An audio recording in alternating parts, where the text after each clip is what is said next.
Hi everyone, this is our first update to all of our members and those of you who have nominated the Australian Workers Union as your proxy for the voluntary administration of Sphere, obviously for your employer.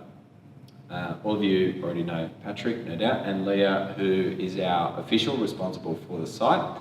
And today we've attended the first meeting here at the Mercure Hotel to get a bit of a lay of the land on what is going to take place over the next couple of weeks.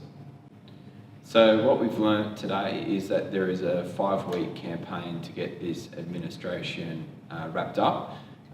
Throughout that process, they've started advertising for new and potential buyers, and there's already been some expressions of interest from some parties, which is a very positive sign. What we've also learned is that the company sits with something in the vicinity of around $60 million worth of debt, which, according to Patrick, is going to be a whole lot higher than what many of you suspected in the beginning. That's divided up into two lots as both secured and unsecured creditors, and for all employees and employees' entitlements, we sit somewhere in the vicinity of about $2 million.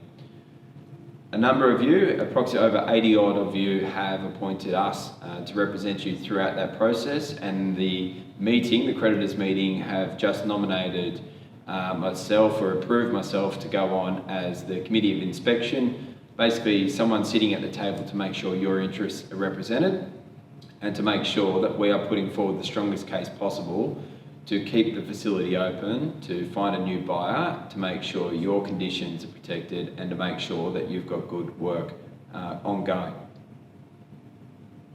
And what we've also learnt is that the reason the company is in this position is a lot of trouble they got into with a lack of working capital. Most of you on site have probably noticed the inability to be able to buy raw materials. Effectively, the company didn't have enough cash flow coming through the business to pay suppliers, pay both those that they're working throughout the supply chain to help them along, and bit by bit it was grinding to a halt. Obviously, superannuation has been paid since December, which is a massive concern to us. But as we go through this process, I think we should just keep an open mind to the fact that we are going to work towards getting a new buyer. The early expressions of interest is a good sign, but we will make sure that we're representing you and continuing to provide you updates. To that effect, we are going to organise a mass meeting on site. We're going to seek the approval both through HR and KPMG, who are running the business, as the administrators, to organise a meeting for all of our members, those employees who have nominated us as your proxy. We'll get together for a meeting over the next couple of days, a week or so, to go through, gather all of your concerns, any questions you might have, and really start talking about what we're going to do going forward. So thank you very much for trusting us, obviously as your delegate and officials, to represent your interests going forward. Feel free, we have our contact details included into this email. If you have any questions before we come out on site, let us know. Otherwise, keep doing what you do best, stay safe at work, and we'll be in touch again soon. Thank you.